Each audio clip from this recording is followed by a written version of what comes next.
James Barry asks, is it time for church to change its weekly service from a Sunday morning to a time that may be more suitable for people?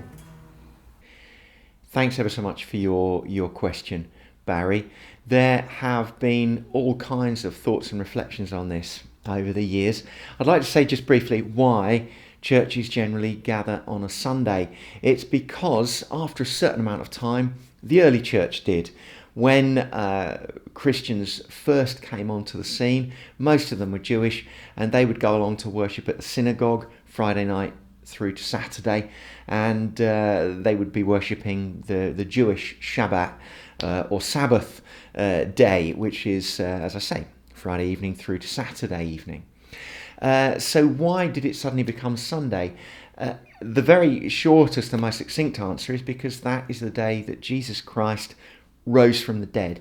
It became known as the Lord's Day, and in the New Testament we read that the early church met on the Lord's Day, and that's something which Christians have continued to do for the last 1900 years or so.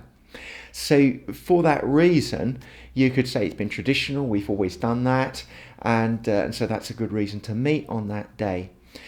Some churches have rejected it. There is a big long list of churches that say, look, we will meet whenever is most convenient.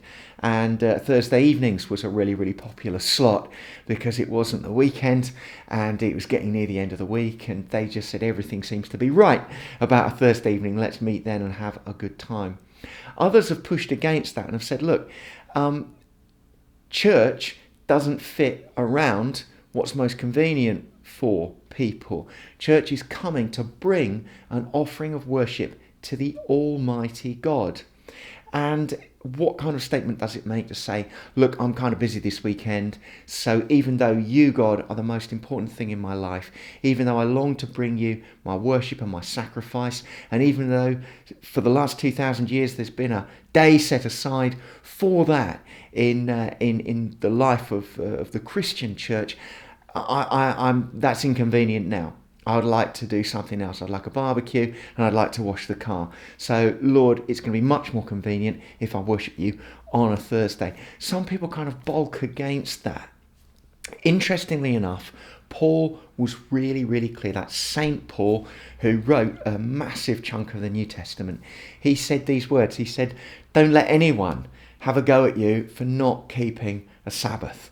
As in, if you want to worship God on a Thursday evening, go right ahead and do it. Don't get upset about anyone who gets their knickers in a twist. So Paul was much more on that side of the argument. He basically said, worship God as you want, when you want, in spirit and truth.